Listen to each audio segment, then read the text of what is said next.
But yeah, thanks for being here. And thanks for waiting. It's a lot farther from the table to here than I thought it was going to be. It took like forever to get here. I think it's literally a mile. So. It's yeah, it's a good distance. But I appreciate you guys for being here. Well, Nice cosplay. Wow. I see some Vash out there too, and of course Ichigo. That's great. I think I see a Meryl out there too, huh? Yeah. I mean, speaking of Power Rangers, so that was literally your first role. Power Rangers, yes. Well, my first role was me at Taco Bell and Subway. And then it was Power Rangers. So It's a step up. a little step up. Oh I was my a God. sandwich artist at Subway. That's what they called us, sandwich artists. Oh. They still do? Do you work there? No, you just see, does it say it on the shirt? So, I mean, you got the role because you were a martial artist before that. Yeah. And I read somewhere that you actually started teaching yourself as a child by watching. I watched Kung Fu Theater, Bruce Lee, and Jackie Chan, and then I would go outside and try those things. Okay, so you didn't I would break your mom's flip off. vases. No. I mean, my brother and I would definitely go at it. But yeah, I mean that's all part of growing up, right? You jump off of roofs and try to flip and all that, and then I didn't break anything till years later. So. Oh man, look at you. Okay, cool. So well then, what are some of your favorite movies?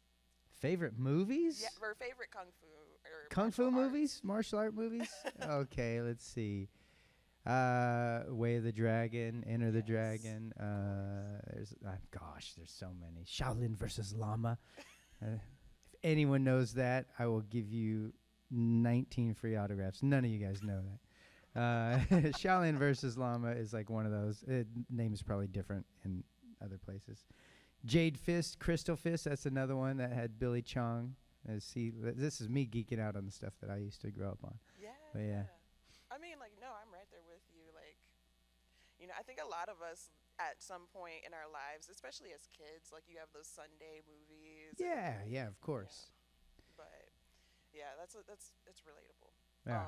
And then when you try to watch them now, you're like, dang, that's pretty cheesy. That's like some of you guys are watching Power Rangers, the original stuff, huh? You're like, eee. But there's something that's like special about it, though, at the same time. It makes you Yeah. feel comfortable. It makes you want to move. It makes you want to just do things, I mean, it made you want to get into martial arts. Yeah, well, I just wanted to flip. I wanted to be able to flip and kick stuff. So is that how the Adam audition went? You were just Basically, like, hey, guys. yeah. I mean, well, then at that point, I'd been training in Shaolin Kung Fu, and then my instructor was the one that he saw the ad in the paper that was like looking for new rangers, and he's like, you should go give it a shot, And so he helped me put together a little routine, and I went and I flipped and kicked. Okay, cool. So was it the first? You got it on the first audition. They were just like, oh my gosh. There was a callback audition. It was the same audition. It was the first audition I ever went to. Okay. Yeah, I mean, it was. You went in, and there's like thousands of people there, and they would go through us, and they would go, all right, you could stay. The rest you go, and they would kind of like filter us out first through like whatever look they were going for, and then they asked us to show us what you can do. And at that time, you had to be a martial artist or a dancer or a gymnast. And I was a martial artist. I could do flips, so I was a little more acrobatic. Yeah. And then so we'd show off that stuff, and then they gave us a monologue, and then eventually there was callbacks. It's a long story, but short version is yes. Yeah. So, I mean, and that was also when you added the Young in your name, too. That was during the show. Actually, if you watch the first few episodes of Power Rangers, my name changes. Oh. And it goes to Young Bosch because they're like, your name doesn't sound Asian enough. And I was like, okay. And it's like, what's your mom's name? It was Young. I was like, okay. Well, it's actually, she goes by Tina. They named her Tina when she came here. And then, but her real name was Young. And so, yeah. Oh, okay. Okay, cool. They were like, Oh, so okay, it's like you are now Johnny Young Bosch. so that was their decision, not like your Yeah, no, I was just going to use my name. there. So they gave me a stage name so I'd sound more Asian. Oh. And so people can go like, that's the Asian guy. How did that be? Like, I mean, especially I in the didn't care. I mean, 90s, at that right? time, it was So- just like, whatever. You Yeah. know, I was like, yeah, I am. I'm the Asian guy, you know, or the half Asian guy. In the mornings is much more Asian. I'm like, Oh my god. no, half of me is offended. I mean, okay. Well, then the first like anime role you had was also huge. Like Vash. Try Again was the That's- first, for the first Crazy, one. right? Did you know that it was gonna be so big? No, I had no idea. No. I had no idea. I just knew it was a really fun show for me. It was a really cool, fun show for me. And, you know, in Power Rangers, I called myself the background ranger, you know, because, like, you know, you'd have Tommy or the Pink Ranger, and they'd be in the front, and I'd be back here.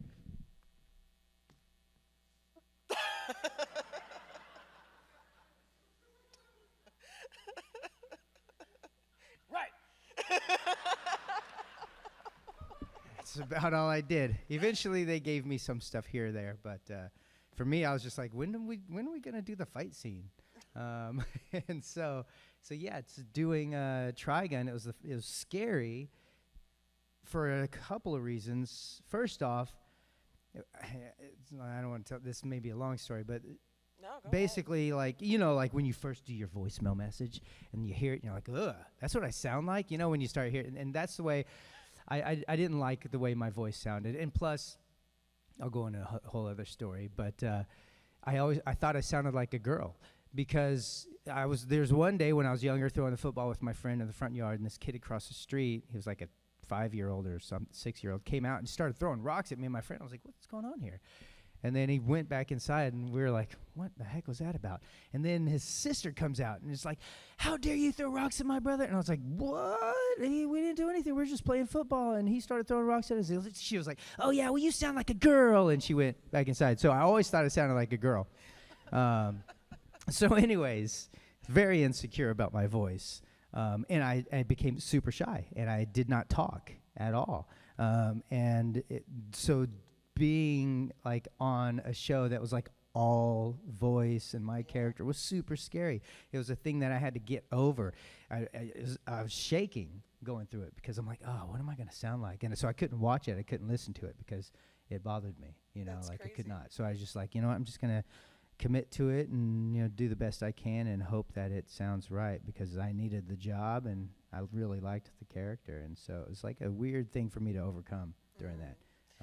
It's interesting because it's like your normal speaking voice is not as high, so it was. It's not as high, but still high. Sort of sound like a girl.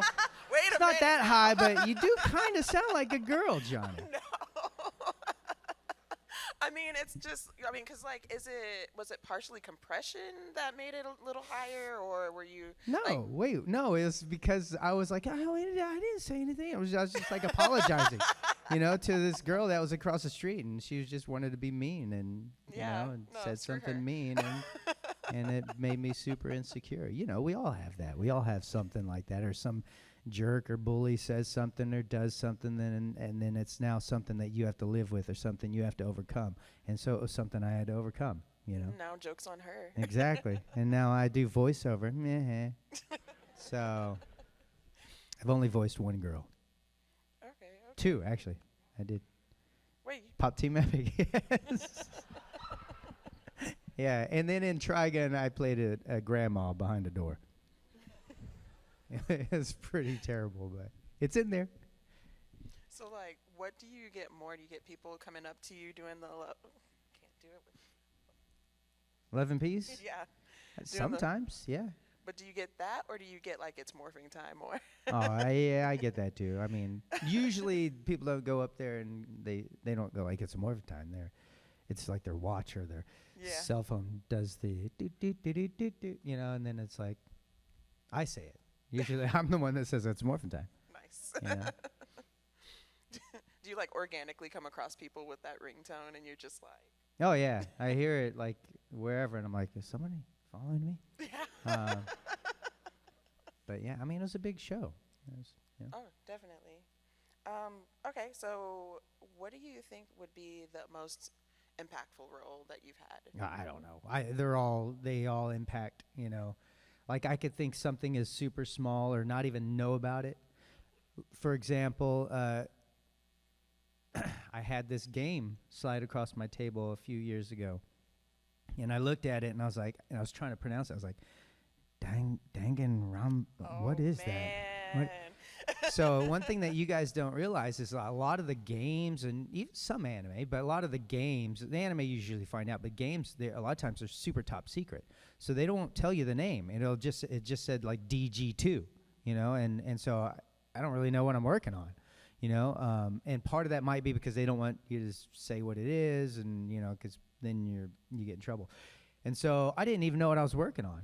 You know, and this game slides across my table. I'm like, dang it, Robin, I don't know this one. And I was like, I'm sorry, I'm not in that. They're like, no, you're in that. And I'm like, I'm pretty sure I know what I'm in. That's not me. Like, and they're like, oh, really? And then they pull up on YouTube and they start playing my voice. And I'm like, oh, cool. What's your name? And then I had to go look it up. I was like, what was that? And then I realized, oh, okay, so that's that one. That was, because a lot, again, like I said, sometimes it just says Namco game, and you don't know what you're working on. So that was one of those. Then I was like, oh, that's the one that Tony Oliver directed, and it was the one with the mystery, and it was fun. It's cool. And I just remember, and then it was like, oh, it's like all these flashbacks started coming back. And I'm like, oh, now I remember. That's that one. Now I knew what it was, but I didn't know the title of it. Wow. So, yeah. So, I mean, well, did you know that you were working on Devil May Cry when you worked on that? Yes, that I did know. Okay. Good. Okay. I was like, it's kind of big deal. No, that was kind of a big deal. They flew me to Japan for that. I did the motion capture, so it's where you wear the suit. That one is one where it's like, it's a little more me. You know, I got to make so it's a script. You know, whereas I work on like some anime, even some of the games, but like they've already done it, you know, and then basically I'm going to localize it. So if they've already done it in Japan, and then I'm going to do the English version, just the voice, right? Yeah. But DMC was different. They flew me out there because I'm a martial artist and a voice actor, and they wanted people that had more. They didn't want a Japanese guy to do, because the mannerisms are different. The way we move are very different. Yeah. You know, in fact, there's some stuff where Ruben, who does Dante, he brought me over. He's like, Johnny, I'm trying to explain to them that some of these stances, like when your character's idle, he's like, some of these don't translate. And so he showed me, there's one where Dante was doing this.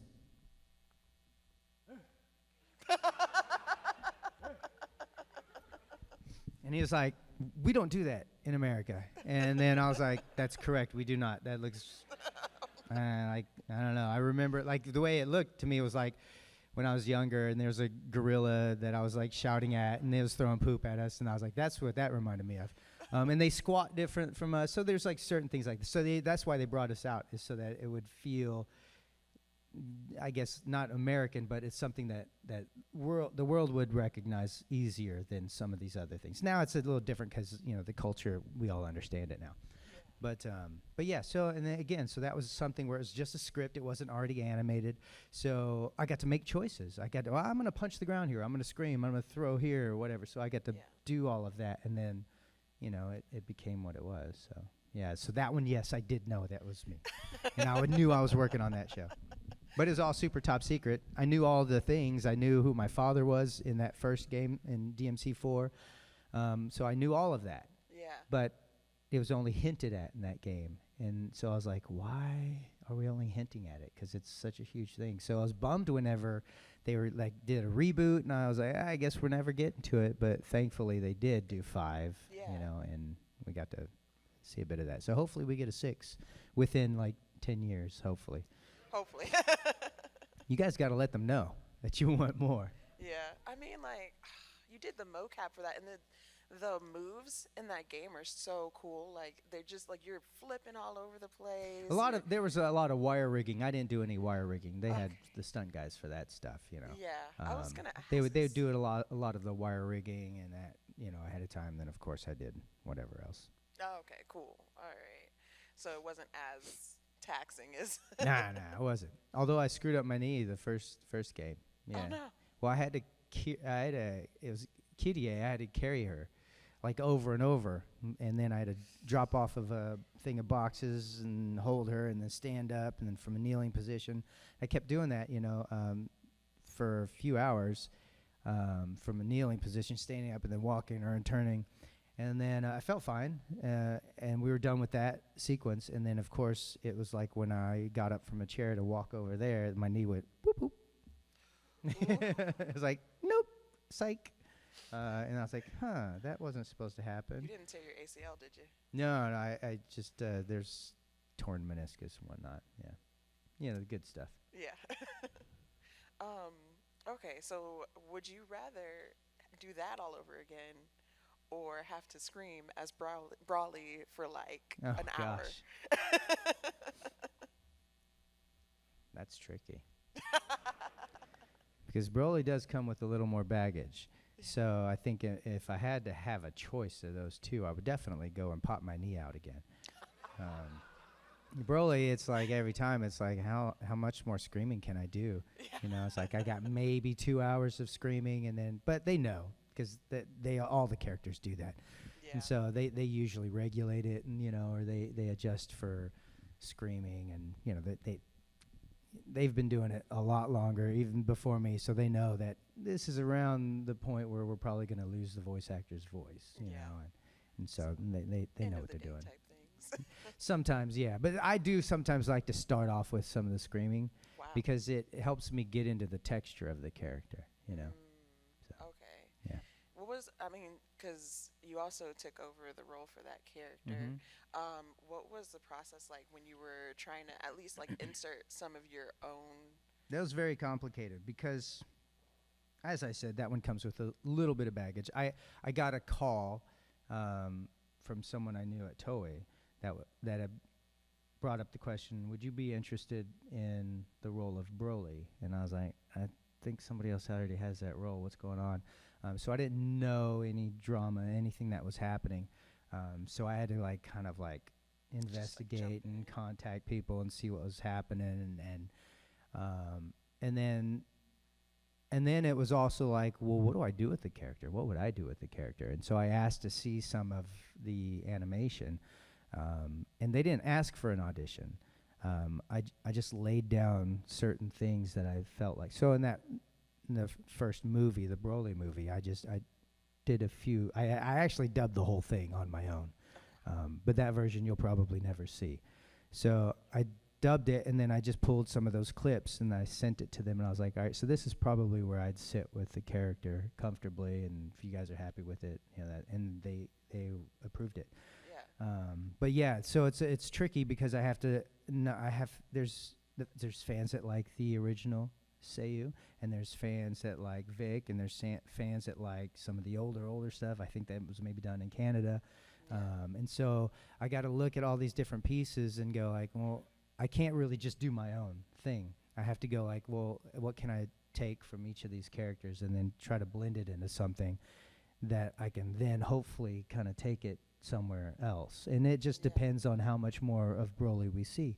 If we see more of him, then I'll get to take him to wherever I feel like it, or hopefully.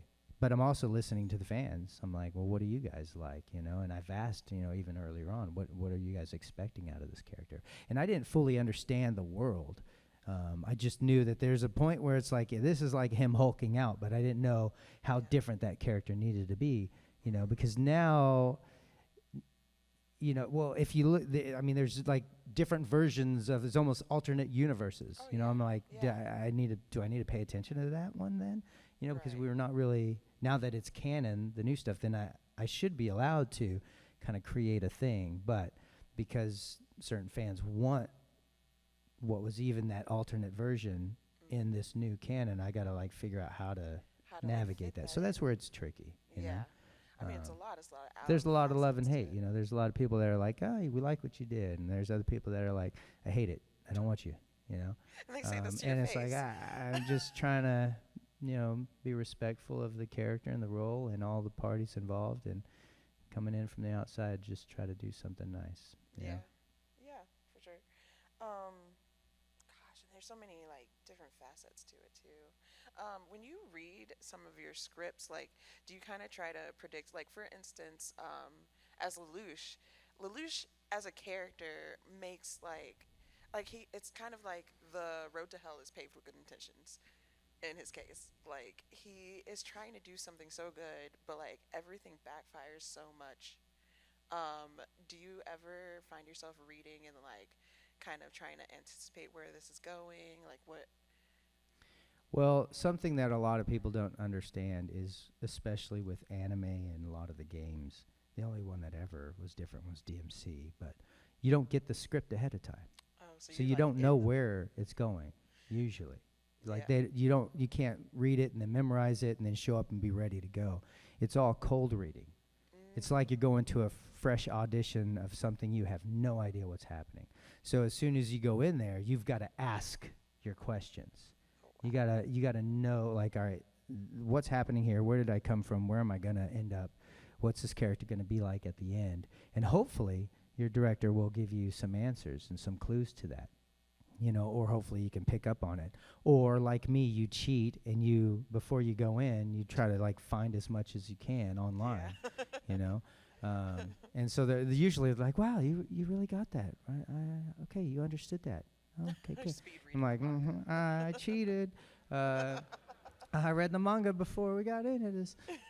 Just like Demon Slayer. I'm like, I had to find out what's gonna happen.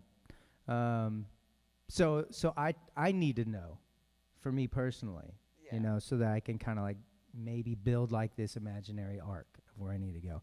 So that one was different though. That one was, again, I had no idea of complete direction, but I had a great director, gave me some clues, would not let me know exactly what was happening in the Oh wow. future. Wanted it to be kind of more organic for it. So as soon as things were happening that day, so that the emotion was fresh and original, that's what he wanted. And Okay. so I did not get to find out all of those things.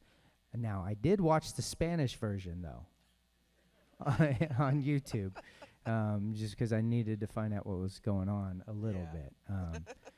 But yeah, Okay, cool. So, I mean, and then you brought up Demon Slayer. So, did you read the manga? I did. I had needed to know what was going to happen. Are you excited for where your character's going? Did you read it? I read most of it. I'm not gonna lie. I didn't finish it yet. Okay. um, I'm not going to spoil it for you guys. It's cool. It's I it's mean- really cool. I mean, the thing is the animation is beautiful and the story is great and the characters are awesome. And Gyu is in there like this much.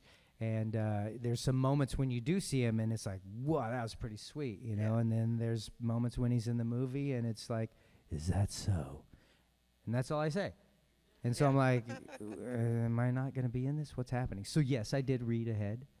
Okay. Because I wanted to know sort of what was going to happen, and then and then of course there's some cool stuff coming. It's just going to be a while till we get to that bit. There's Yeah. a lot of other things that need to happen, but Yeah. I mean, like he definitely gets the moment to shine. he For does. sure. I think everyone does, and Yeah. eventually. So, I mean, there's some. Never mind. I won't No, spoil don't anything. spoil it. No, you're right. I'm not gonna You spoil haven't even anything. read to the end, so you don't Sorry, even guys. But, okay, cool. So, what other mangas are you reading then? know. I'm not reading any other ones right now. Okay, just Demon Slayer. Yeah. It's Well, I good. already read that. Okay, cool. All right. So, well, back. I in need to read One Piece though, but that one's too long.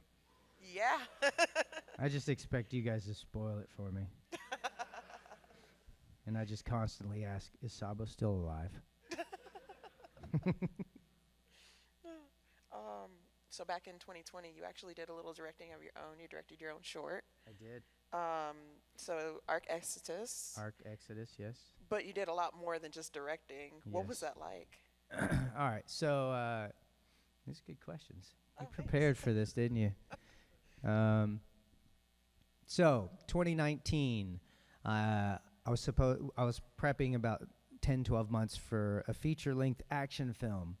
And we were going to start shooting in January 2020, so I spent so many months prepping it.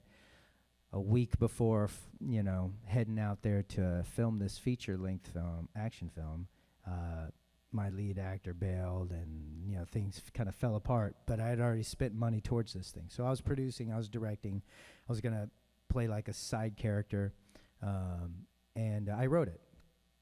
So I lost my lead actor, and there's I had already quite a bit of money invested into it, and my original plan was to shoot in LA where I knew people, but the other producer wanted to shoot in Texas, and so I didn't really know anybody, but all those people had my money, so I had to call up and be like, hey, what's going on? Things are falling apart. And I said, can you guys just hang out, and would you guys be willing to shoot something completely different, a short instead of a feature length?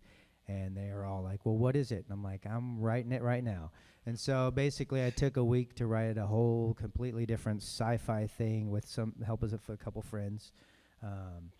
And so then I showed up, and we shot a totally different film, and it was a short. It's called Arc Exodus. You can watch it for free.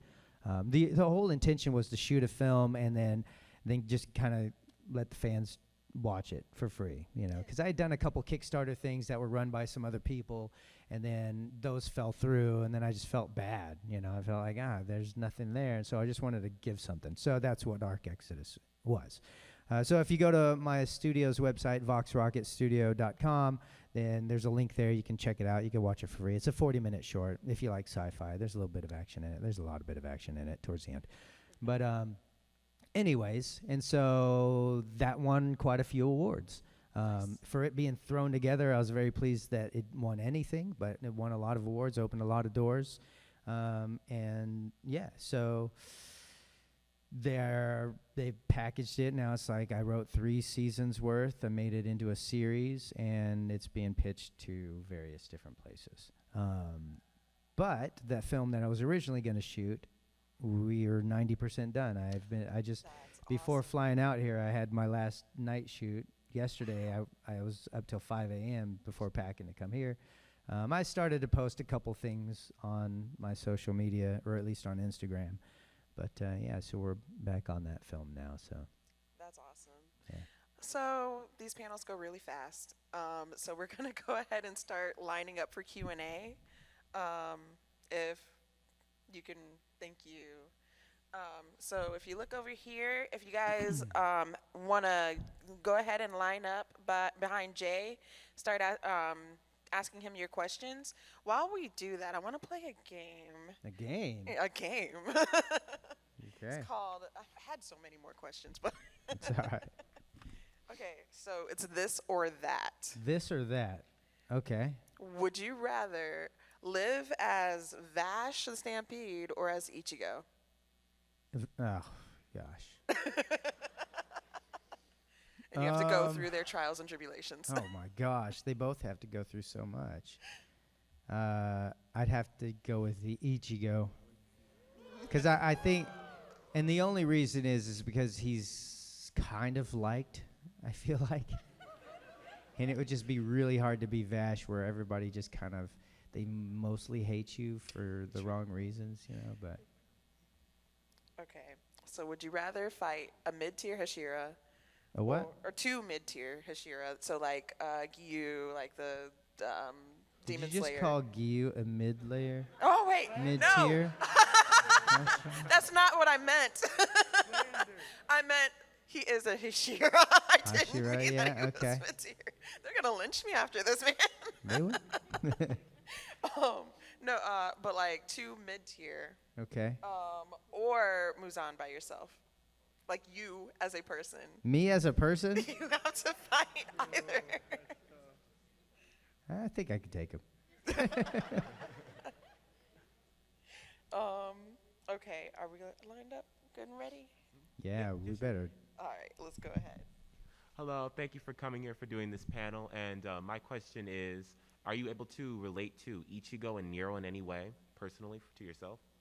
Oh, yeah, 100%. Every single character that I play, I have to find some way to relate to the characters, Nero, there's so much more of me in that character.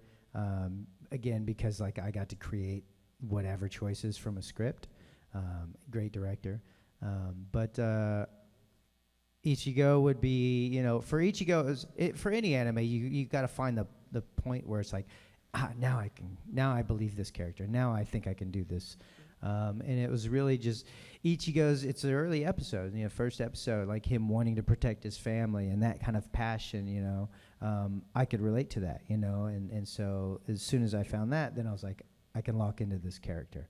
So I think any voice actor, maybe other ones can wing it, but I think most of us have to find like something where we're like, that makes this character real for me, and then it's going to sound real for you, Otherwise, we're just phoning it in and it doesn't feel right, But yeah, definitely. Cool, thank you. I appreciate it. Great Yeah. answer. That makes sense. Thank you. Hey, Johnny. Welcome to MomoCon 2022. We're glad to have you, man. Thank you. I have a question for you. As a very big fan of your work, what kind of mind state did you have to like go through when you were voicing Nero in DMC 5? What mind state? Yeah. What mind state what did you have to like do like mentally to like prepare yourself to I was in Japan, for 5 as well, and I remember 4 very well. But for me in that game, for 5, I would wake up every morning at 3 a.m. and I would go jogging through Japan, when no one was awake, and I'd have my music on, and I would just kind of absorb where I was, and I would think about who I was as a character, and I'd think about some of the things that going on in there.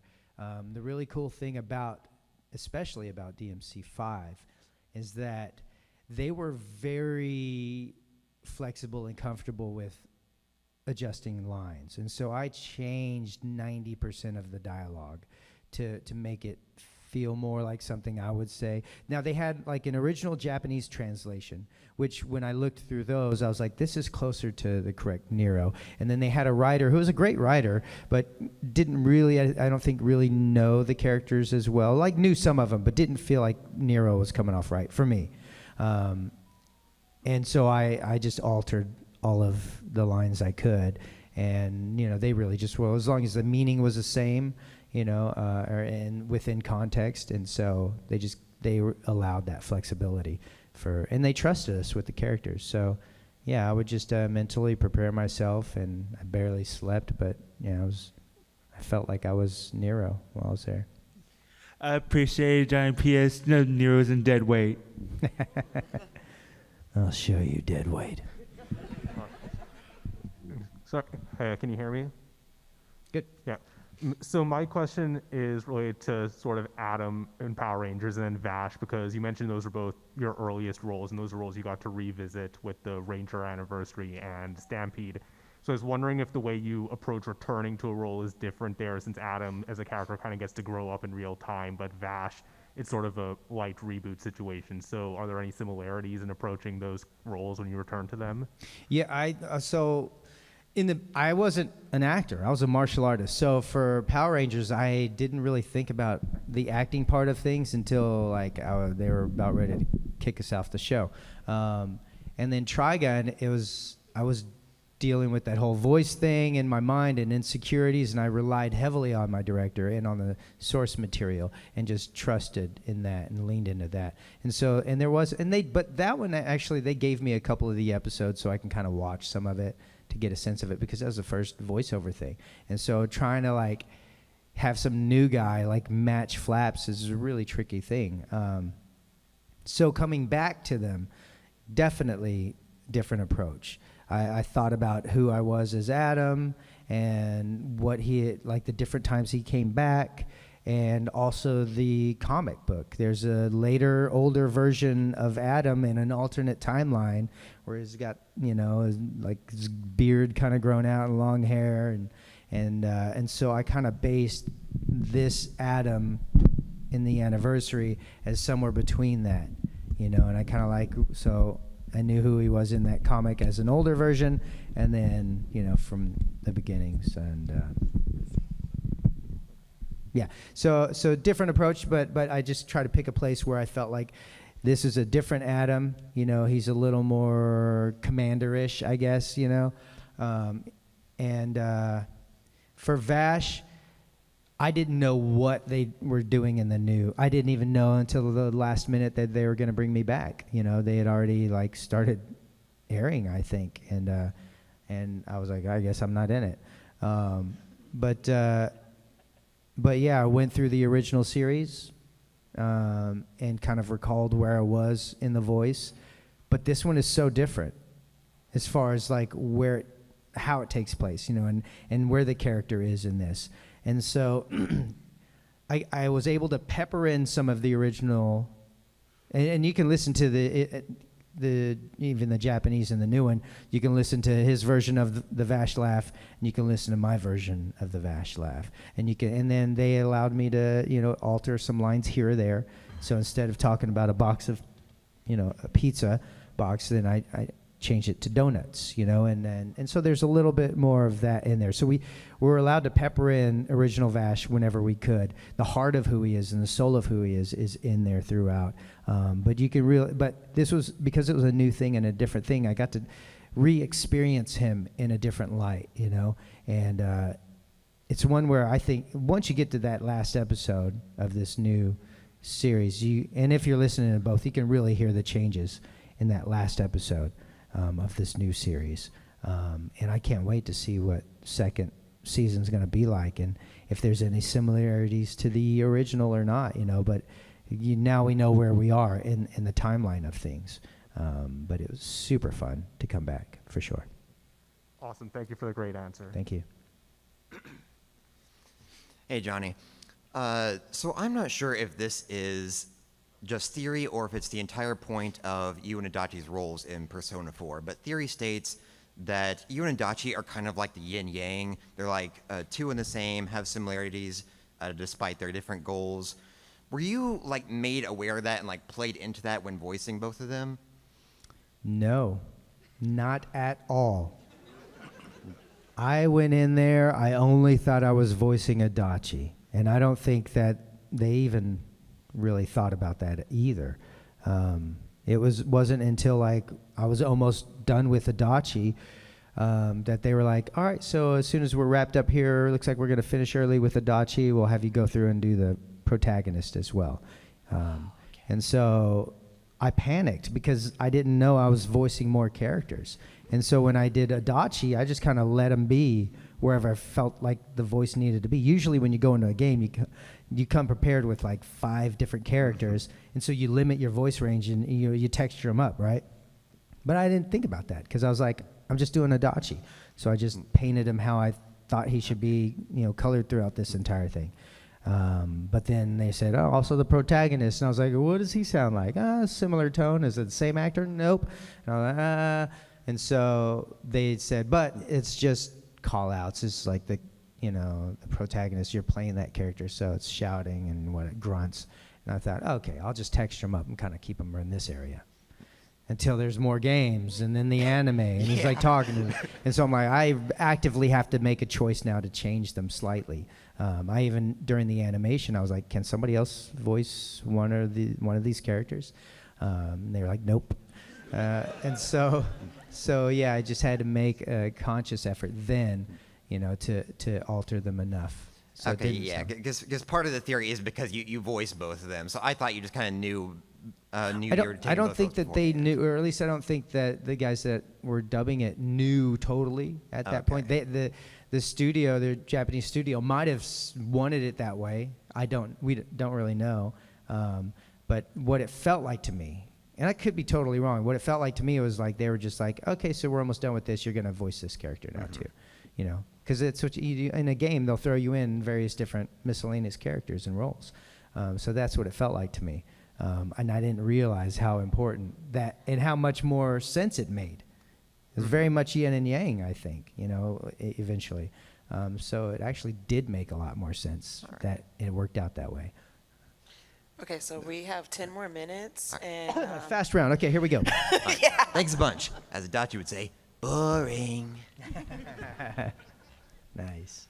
Hey, Johnny, thank you for coming. You have a great singing voice, and a while ago you... I have a what? Great singing voice.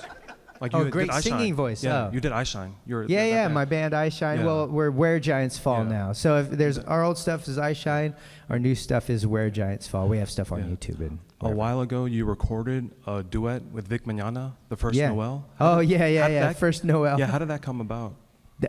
He wanted to do some Christmas thing, and then I was like, sure, okay. I thought I was just doing harmonies, and so I did like this harmonies, and it was. The other thing is like, okay, so I don't know if you've ever heard my music. It's a little more grunge-ish, you know, and that, Alternative. right? Yeah, and so Vic's music was much more pretty, you know, and contemporary. So like when I listened to it, I was like, I don't know if I could sing like that at all. But then I was just doing harmony for that. And then he was like, you know what? I'm just going to use your harmony voice for the second verse. And I was like, oh, really? So for me, it's a little strange to hear it because it, That was I great. don't know. It sounds like me trying to sound like Boys to Men or something. I don't Oh, know. you sound great. Thank you. It was very strange for me to hear though. Okay, thank you so much for coming. Yeah, Thank you. because when you harmonize, you could hide your voice behind the other person, you know, and you just make it whatever it needs to be, but you don't expect it to be like really heard. You expect it to be felt. Hi. Hi there.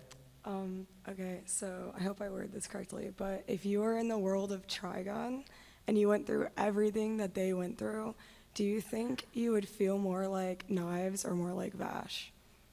Oh wow, I feel like I'd be more like Vash for sure. Yeah. Is that just because of the donuts? The donuts help. The donuts definitely help. No, I mean that's really, you know, I mean that's where I connect to the character. Is the soul of, you know, the heart of who Vash is. I connect to that for sure. You know, yeah. Cool. Thank you. Sure. Yeah. Hey, Johnny, love you. What was your reaction when you found out you were going to be the Frog Ranger in Mighty Morphin Power Rangers? Didn't really have a problem with it. I know that I acted like I did, but I didn't. And actually, I posted this maybe a couple years ago, but the original script doesn't have anything like that. You know, the original script is she goes through it. She's like, "You're the wolf. You're the this. You're the frog. You're agile and quick." Like it was just that's all it was. But what happened was in the original movie script, my character, Adam, the Black Ranger, had a ton of really cool action sequences, and my favorite part was doing action. And so a script revision came out, and all of my action beats were given to another Ranger. And so I was like super bummed out about that. And the producer walked by, and she's like, I know that you've seen the new changes, and I'm sorry, they complained and they had seniority over you, and we just had no choice but to change all of that. And here's a handheld TV. And I was like, oh, thanks. And it broke, you know, like a weekend. And so I was a little bummed out. So when we got to that scene, I asked the director, I was like, hey, can I just be bummed? He was like, what do you mean? I was like, well, you know, look at all these, the wolf, and there's a falcon, there's like all these really cool animals, and then I'm a frog.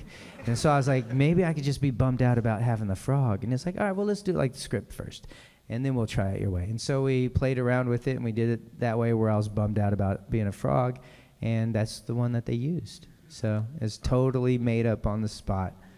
Thank you. I always but yeah. wondered what your reaction was when you found out. Thanks. Thank you, man. Hey, what's up, Johnny? How you doing? Big fan of you, man. Thank you. My biggest question is, how do you feel about the upcoming anime projects that's about to start this year, mainly revolve around solo leveling?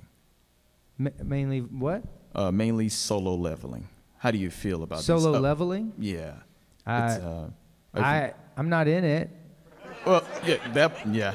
Huh? Well, you know, I know you've seen the trailer recently about that. I saw somebody sent me a thing on it, and it looked really sweet, and it was also Korean, and I posted it about it. I was like, hey, it'd be cool to be a part of this, but I'm not in it. I didn't know it. Yeah. True, that's true. It'd be awesome if they brought me into play, but you know, they can only use me so many times, I guess. Hey, thank you. Thank you very much. Thank you. Yeah. Hi, Johnny. We'll make this fast. After being in Power Rangers once and always, how do you feel about doing future Power Ranger projects in the Hasbro era? Always and forever. Yeah, we need to see more. I think. I mean, we were just cameo in that one, but not all of us. You know, I think they did justice for the characters that they were focusing the story on for sure, and they hinted at a whole other thing that's going on. So there's you were an tracking something opportunity. down, right? What's that? Your character tracking some kind of alien in. Yeah, in yeah, space, he's out there fighting, you know, other alien stuff. So I think there's plenty of things they could do. They could do a Power Rangers, Star Trek-ish thing if they really wanted to. If the fans want it, you know, you guys got to let them know. Yeah. Thank you. So at this point, we have time for about 3 more questions. I'm really sorry, but you're doing Are autographs. they kicking us out? When are your autographs? As soon as I'm done here. Oh, we'll see. So, you know, rush over to autographs right after. And then don't forget to Oh yeah, if you want one of these free weekend passes for Ranger Stop and Pop in Atlanta, just I'll just hand them out right out here in the front, and I'm sure they'll let me do Q&A there too. Yeah, there you go. All right, go ahead. Hi, I was wondering what your favorite Vash quote is. Love and peace, of course. Good answer. Thank you. I do like all the laughs and stuff too. Hi. Just one thing. Like how those martial arts movies inspired you to do martial arts, you actually inspired me to do martial arts when I was a kid. Yeah. I actually just got my black belt, so nice. You know, thanks to you. Congrats. That's awesome. If I knew, I would have brought it to get autographed. I'll bring it tomorrow. You don't want to sign your black belt? I do. You got to wear that thing. It's got to be on the inside then. The other thing is, do you still watch martial arts movies? Oh, yeah. Have you watched The Raid? The Raid Redemption? Oh, yeah. It's the best movie to come out of my country. It's the only movie to come out of my country. But I'm just so glad to hear that you've seen it. Yeah. Thanks. Of course. Yeah, thank you. Hey, Johnny, super big fan. My question is regarding the 1,000 Year Blood War with Bleach. A couple years back, fans had a fan project that I believe you voiced in for a little bit because they got you in. There's somebody that sounded almost exactly I'm like sorry. Somebody that sounded really close to Yeah. you. Do you have any fun stories about the process of actually getting officially 1,000 Year Blood War in? I mean, fun stories? I don't know. Well, yeah, but anyways, I don't know. So the fan thing, like somebody showed me a clip of it, and I was like, that looks pretty good. And I did not know, I mean, as far as I knew, Bleach was done. And so I reached out to them. I was like, hey, so who's voicing Ichigo? Can I hop in there? And I was like, you just can't say it's me. People have figured it out, though. And so yeah, it was kind of fun to come in there and do that. And then, of course, for it to come back, you know, officially, it was pretty awesome, too. But I signed that petition and I posted, you know, because I knew, I was like, what are they doing? Why did they stop this thing? It needs to happen. You know, it was a weird place to end it. Yeah. So, yeah, I'm excited for it. Thank you so much. Yeah, thank you. All right, so that's actually all the time we have left. Thank you, everybody, for coming to the panel, and thank you for coming to join us.